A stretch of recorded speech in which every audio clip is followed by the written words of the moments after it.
Prayer is our communications with God. Prayer is the only way we can connect to Him. It is speaking to the Lord and hearing the Lord speaks. It moves God towards man and man towards God.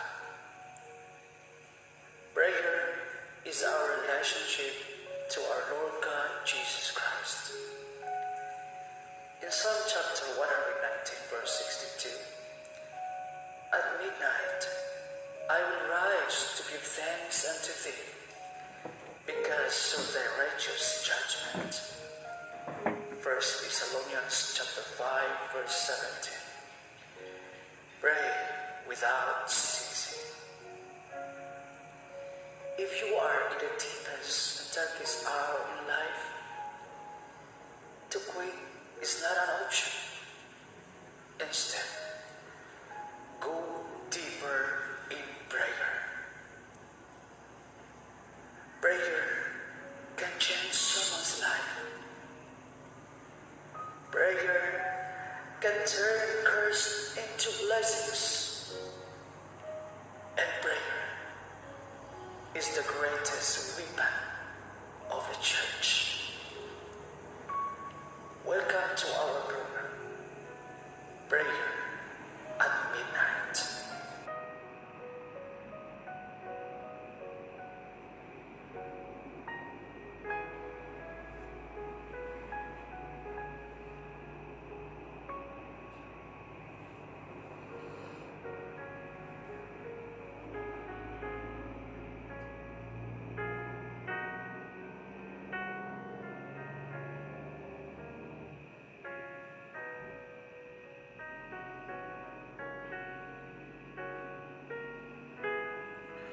Hello everyone and happy Sunday. Kumusta po ang inyong linggo? Naway nakapag-fellowship po ang bawat isa sa atin and come together with our brethren in the house of prayer. At sana po'y masaya ang Sunday natin today. And tonight, ito po yung pang-anim na basis natin. This is our 6th times of our life in this program. Salamat sa Panginoon for having this another chance and opportunity sa ating lahat. And let us pray. Heavenly Father, you are the most precious one. Thank you so much for every opportunity and chance that you have given to us. Tonight, oh God, I will be praying that your Spirit will take charge of everything and let everyone, especially my avid viewers in this program, they will be blessed by your Spirit to God, by the blessings, by your words that we are going to listen tonight, the testimony, and of course the songs and the lectures. Lord, thank you so much. You are so good and you are so kind. This is all I pray in the mighty name of Jesus Christ. Amen and amen. So thank you for this. Thanks be to God for having this another chance and opportunity, mga kaibigan. So tayo po'y magpapatuloy sa ating gawain, prayer at midnight. But we're having this live program, live streaming here on Facebook before we do to our prayer at midnight. Para po magiging this live streaming will serve as an alarm to you. Para po bago tayo dudulong doon, magiging ready po tayo, magiging aware po tayo, and we can have more knowledge and we can have more inspiration po para magpapatuloy po sa ating gawain na to. I know this thing sometimes ganito kasing gawain, sometimes it is easy to start but it's hard to continue. Pero wag nating hayaan na ganun po, mga kaibigan. Once we already started this and this is the 6th times for our life, sana po'y magpapatuloy po tayo by the grace of God. And ito pong ginawa ko po para po magiging inspired po tayo through the testimonies na naririnig natin, and through the songs, and of course through the lectures na maririnig natin with this program po, live streaming. Kaya ko po ginagawa to para po maging inspire pa tayo to continue this kind of program and doings po. So tonight meron po tayong 4 na presenter. 3 presenters pero 4 po sila. So tayo po'y dudulong na po sa testimony natin kung paano po ba, kung anong nagagawa ng prayer sa buhay niya. And he is one of a student din po sa school natin, Dalwangan Theological Seminary. Kakagraduate niya lang din po. And he is now going to share his testimony, and his name is Brother Aljon Arnijo. So let's hear him on his testimony.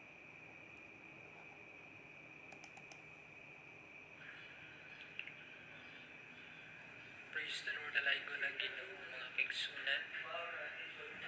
Nini mga taknaa, salamat sa higayon nagyatag gibiyag sa Ginoo nga ni sa matagos sa kanato. Uwang grasya kalinaw sa atong Ginoong Kristo may makiuban sa matagos sa kanato. Daog pasalamat sa Ginoo sa opportunity, sa pribilehiyo nga gihatag nga ni kanako nga makatestify kung unsa ka maayo ang Ginoo sa akong kinabuhi. Sa akong kinabuhi, nagmapasalamaton ko nga na kaniya tuod kay taliwala sa akong pagkamasalaypon apan usa ko sa iyang gipili nga mahimo nga mag-alagad sa iya ay kani nga mga panahonan, mga kaigsunan sa akong kinabuhi. Sawa pa ko nang alagad sa Ginoo daghang mga butang nga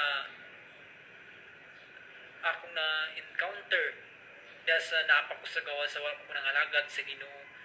Tungod kay sawa pa ko nang alagad ang kay mga pagpatuyang sa kahilayan nining kalibutana. Apan daw ko pasalamat sa Ginoo nga usa ko sa iyang gipili ang mga lagad sa iya. Tungod kay sa diha nga niabot ang panahon mga kaigsunan nga sa diha nga alagad nako sa Ginoo, sa dihang nakaplagan ko ang Ginoo tungod kay sa daghang kaptuigan nga akong disayang. Apan salamat sa Ginoo tungod kay akong gihatag higayon nga makalagad pa nga na kaniya taliwala sa kabatan ko. Munang sa kinabuhi tapos na akong ipasalamatan giday kang Ginoo tungod kay adunay dakong rason, adunay dakong tumong katuyuan ng Ginoo sa akong kinabuhi aron iyang magamit alang sa iyang buluhaton. Tungod kay sa akong kinabuhi makaingon ko nga dili na ako kaya ang tanan kung wala ang Ginoo. Pero salamat sa Ginoo nga sa akong mga pagtuaw nga na kaniya, sa akong mga pag-ampo nga nahimo nga ang Ginoo sa kanunay nagatubag nga sa diha nga nakakaplag na ko nga na sa Ginoo. Ano na yung mga panahon nga nagmahay ko nga nganong karon pa man, nganong karon pa ko mga lagad. Pero niya nang tanan makisunan akong na-realize ang tanan nga kini adunay dakong purpose ang Ginoo. Dako siya ipabuhat sa ako sa buluhaton nga iyang giandam nga ni kanako usa matag usa. Sumala sa iyang gitawag, sumala sa iyang katuyuan sa matag usa ang kinabuhi. Nga sa akong kinabuhi,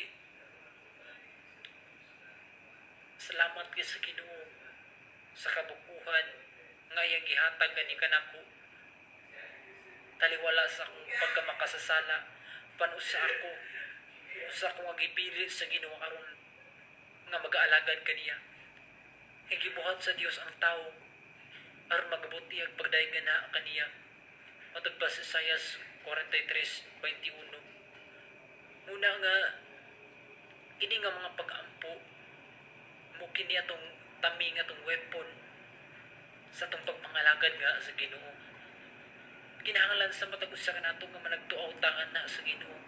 Kay wala ta masayod Wata masayod ko kanus siya magpadayag, kanus siya mabalik. Ano sa pagkuha kanimo ug kanako. Munang sa itong kinabuhi mga kigsuunan, nindot kayo nga magtuaw ta nga na sa Ginoo, magampo ta nga na sa Ginoo. Atong hangyo na Ginoo nga tabangan ta niya. Mudangat man mga kaluyahon, pero pinaagis sa mga pag-ampo, makaya na tong tanan. Matod pa sa Pilipos 4:13, mahimo na ko ang tarang butang, pinaagi kag Kristo nga nagapalingon kanako. Muna nga kinahanglan sa matag usa nga mudangop ta kanunay sa Ginoo. Kung mawala na tag paglaom sa tong pagpangalagan, mawala na tag paglaom sa tong kinabuhi, pero ana ang Dios kasaligan sa kanunay. Andam siyang tabang kanimo ug kanako sa diha nga magmatingwahaw tangana kaniya. Sa diha nga sa itong kinabuhi nga kinahanglan muli musabmit tangana sa atong Ginoo. Tungod kay diha kaniya kita adunay kasiguruhan. Diha kaniya makabatong tag kalinaw. Diha kaniya adunay kasiguruhan sa atong kinabuhi. Muna nga sa itong kinabuhi, atong pamalandungan sa kanunay nga sa atong pagpangalagad, tapangan natin itong kaugalingon nga mahimong magmapadayonon ta. Tungod kay adunay ganti ang Dios sa unahan, adunay ganti alang sa matagusa nga nagatuman sumala sa iyong kabubuton.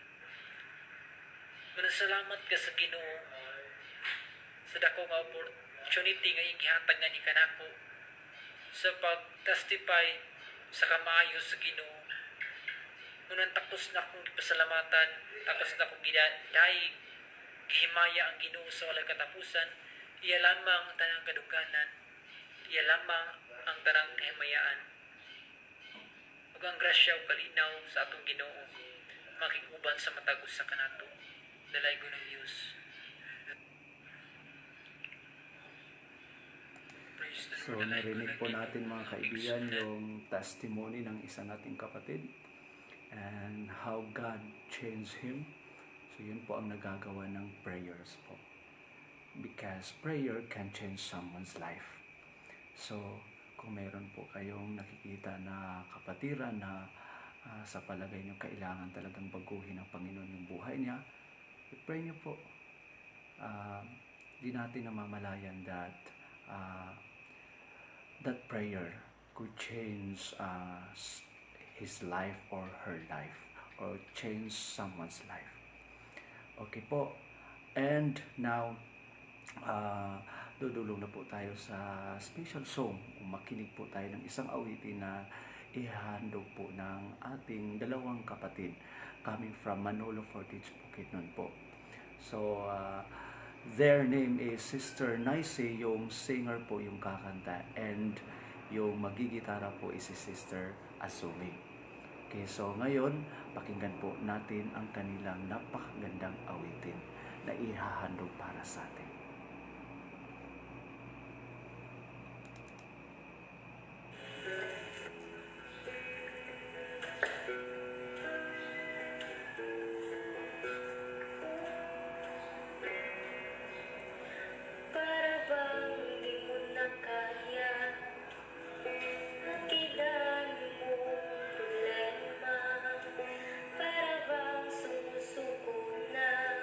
Pagod ka na.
Wow! Huwag kang bibitaw, huwag kang aayaw, huwag kang magsasawa. Kasama natin ang ating Panginoon. That was a very awesome and wonderful song po para sa ating lahat. Pinapaalalahanan po tayo na tayo ay magpapatuloy sa ating ginagawa, lalong-lalo na po kung ito po'y magbibigay ng kaluwalhatian ng ating Panginoon. Well, thank you so much for your song, Sister Naisi and Sister Azumi. And I hope that your potentials po ay i-offer niyo po para sa ating Panginoon. God bless you more. And thank you so much. So now po mga kapatid, dudulong na po tayo, makikinig na po tayo ng salita ng ating Diyos sa pamamagitan ng isang ministro po na magsishare po ng kaniyang about the prayer. So ito po, pakinggan po natin because it is very important for us to know about the prayer and to be informed about the prayer. So this is one purpose po why I am doing this live video, para po to inspire us to know more about the prayer, so that hindi po hindi po tayo mapapagod sa pagpapatuloy sa ating gawain. So ito po ngayon ang ating isang kapatid coming from Sumilao, Bukidnon, and he was my classmate during when we were in students before sa Dalwangan Theological Seminary nung estudyante pa po kami. He was one of my very close friend po, at tonight siya po ang magiging lecturer natin. So his name is Teddy Opesio. So let us watch and listen and learn from our brother Teddy Opesio. Let us watch this. Idalagon ang Diyos makaigsunan. Salamat sa Ginoo. Ako ang inyong igsuon si Brother Teddy Opesio. Salamat sa Ginoo makaigsunan nga sa kagayunan nga iyang gihatag o lugag kita o magapadayon kita sa paghisgot may tungod sa mga pag-ampo. So salamat po sa Ginoo kay Brother John sa pag-invite kanako ingon nga magahatag og lugag pagpasabot o biyo may tungod sa atong mga pag-ampo o atong katungdanan na ang pag-ampo. Kay matud pa makaigsunan ang greatest nga sin sa church is kanang prayerlessness o ang kanang mga pagkulang sa mga pag-ampo. So doon na kay Biblia, abri mong Biblia diya sa Roma kapitulo 12 versikulo 12. Matud pa dire, pagkalipay kamo diya sa inyong paglaom, pailob kamo sa panahon sa kagul-anan, lumahutay kamo sa mga pag-ampo. So importante gyud di ay mga kaigsuonan nga lahutayon nato ang mga pag-ampo. Sama ra na gyapon sa gisgutan sa Mateo kapitulo 24 versikulo 13 nga ang mulahutay hangtod mamaruwas, o sa English is who shall endure it until the end shall be saved. So yung gyapon kinahanglan gyud nga magauban sa atong pag-alagad ang atong mga pag-ampo diha sa Ginoo. Kay mo man ay atong weapon makaigsunan, mo nay angay nato nga himuon nga hinagiban, dili ang ato ang kaugalingon nga magparepresenta na unsa ba pastor ko, pila na ko katuig sa pag-alagad, unsay akong katungdanan sa organisasyon o sa grupo man. Ang importante makaigsunan sa usa ka tawo is ang pagkamainampuon diya sa Ginoo, kay mo nay pagpakita nga bow down ta, kay wala tay arang kahimuan sa atong kaugalingong pagpaningkamot kung dili ang Dios magauban makaigsuunan o magagiya kanato pinaagi sa atong mga pag-ampo. Unya motubag siya pinaagi ba sa retiral nga atong gihangyo o pinaagi ba sa mga sambingay, pinaagi ba sa mga damgo. So ingon niya na makaigsuunan ang advice sa Biblia nga lumahutay kamo sa mga pag-ampo. O matud pa diri sa Episo nga Biblia diha nga lumahutay kamo sa mga pag-ampo alang sa matagpadiri alang sa moong kalabuton. So unsa may atong igalampo magisunan, so ato gyapon iampo ang mga buluhaton sa Ginoo.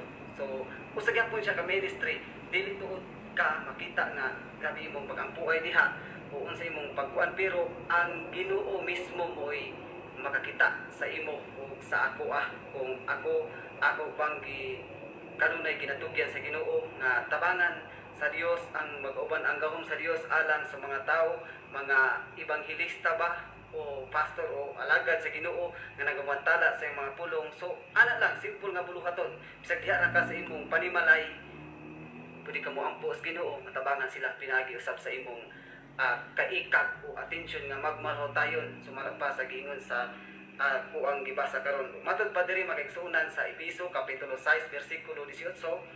Pag-ampo kamo sa tanang panahon pinaagi sa espiritu sa tanang pag-ampo o pagpangamuyo alang sa maong kalabuton kinahanglan managtukaw kamo uban ang bug-os nga mabadayonon o pagpangamuyo kanamo ug alang sa tanang mga balaan. So ingon ani di ay kinahanglan gid ay nga alang kanimo ug kanako karon nga magtotoo ang uban ang bugos nga mapadayonon nga mga paghangyo pag-ampo diha sa Ginoo.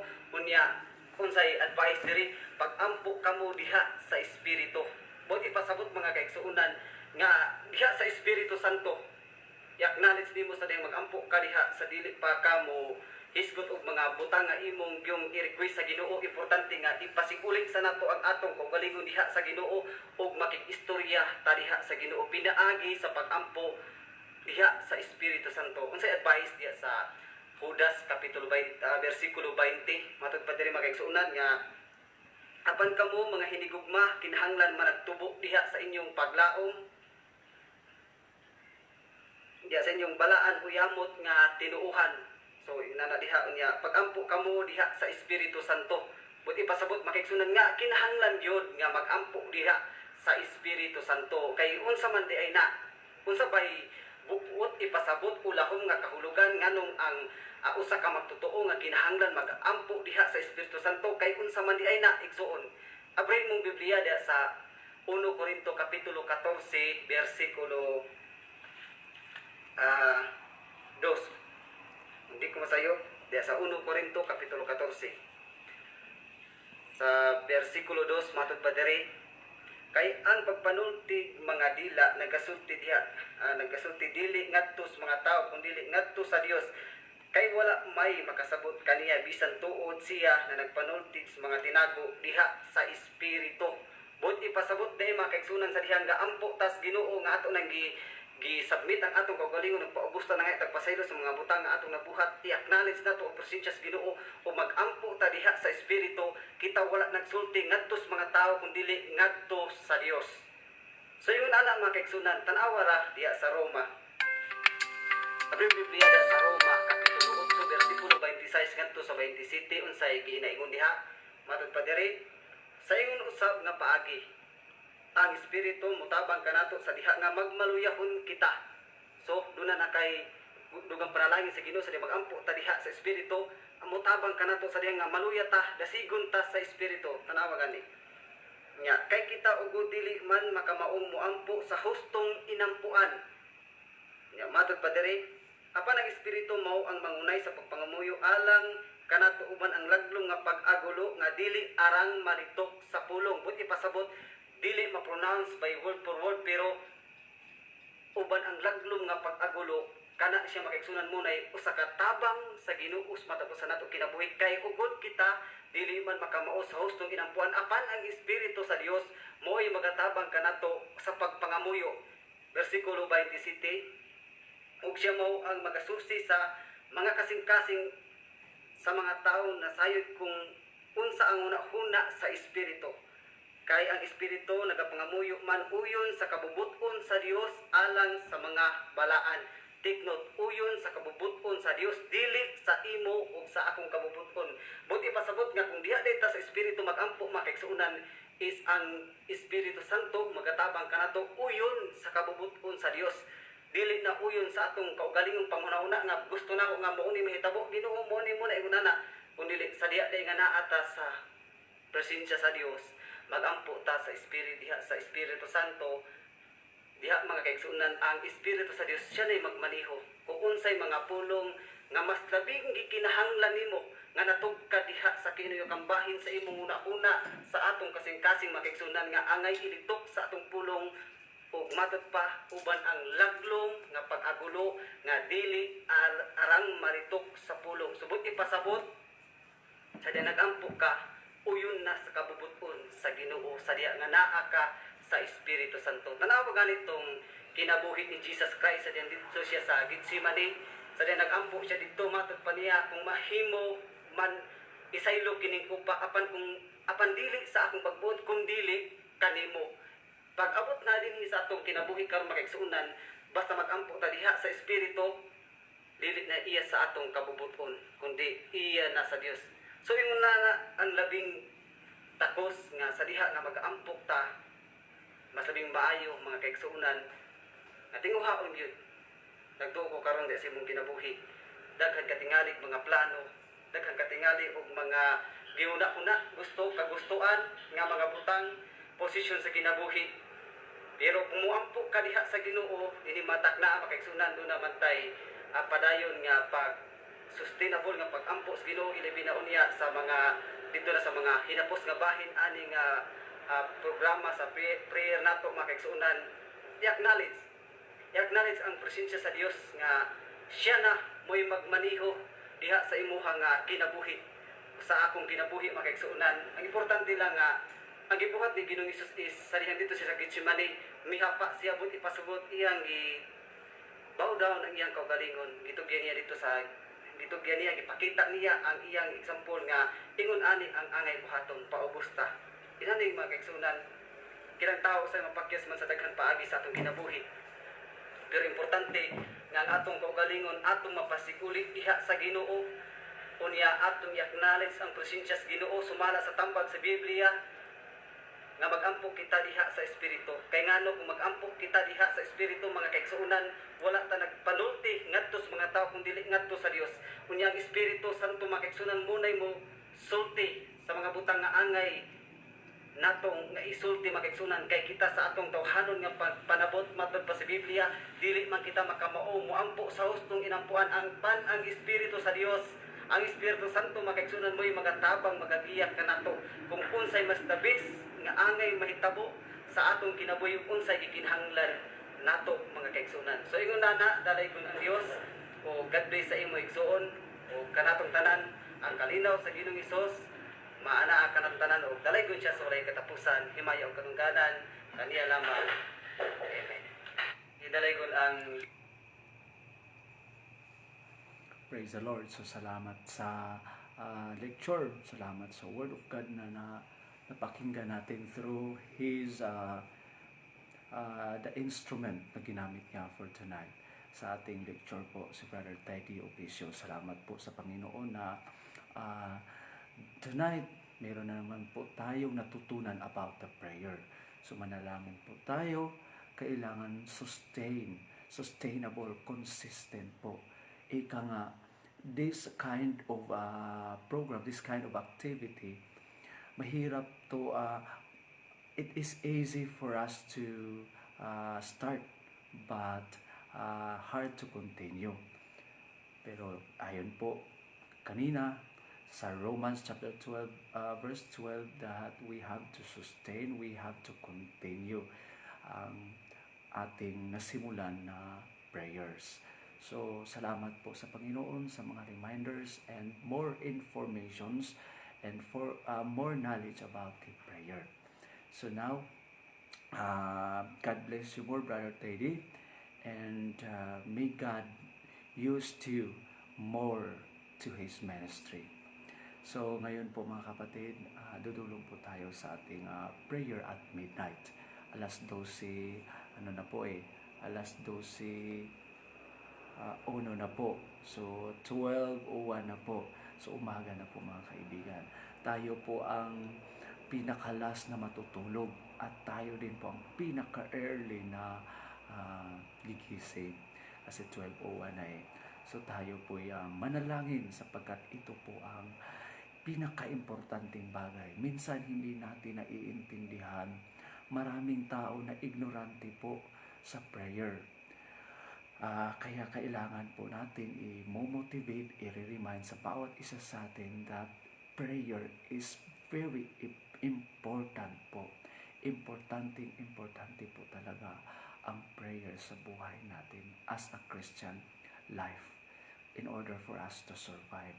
So ngayon po mga kaibigan, since wala po akong nakita na prayer request, but still we have to we have to come to the presence of the Lord, and we have to communicate and connect to Him and talk to Him every now and then. So this very time, kung kayo po gising pa, sabay-sabay po tayong manalangin at sabay-sabay po tayong lalapit sa ating Panginoon sa pamamagitan ng ating prayers. So, right after this mga kaibigan, sa video na ipi-play ko po, proceed na po tayo sa ating prayer. Sabay-sabay po tayong magpe-pray. So, ako po si Brother Jones at your service, and I'm so happy to serve you po talaga. Kahit ilang gabi na po akong napupuyat, but this thing is that ito yung passion ko eh. Ito yung kasiyahan ko eh. To reach out people and to give more motivation and inspiration, lalo-lalo na to our very main topic, the prayer. So it is my mission, it is my passion, it is my ministry, and it is my life to serve the Lord by serving people. Once again, I am your Brother Jones. I'm happy to serve you, and Emmanuel God with us. So let's watch this video. After this, proceed na po tayo sa ating prayers.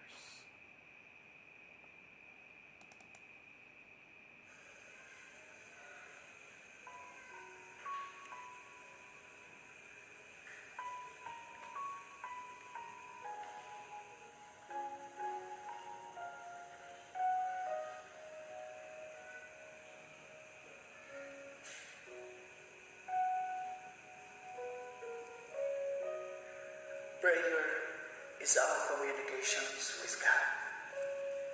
Prayer is the only way we can connect to Him. It is speaking to the Lord and hearing the Lord speaks. It moves God towards man and man towards God. Prayer is our relationship to our Lord God Jesus Christ. In Psalm chapter 119 verse 62, at midnight I will rise to give thanks unto Thee because of Thy righteous judgment. 1 Thessalonians chapter 5 verse 17. Pray without ceasing.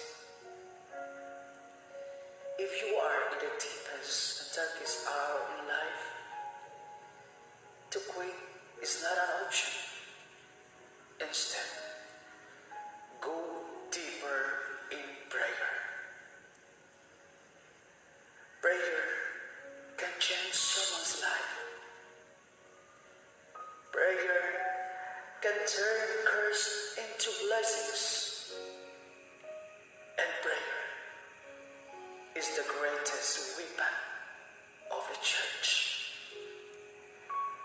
Welcome to our program, Prayer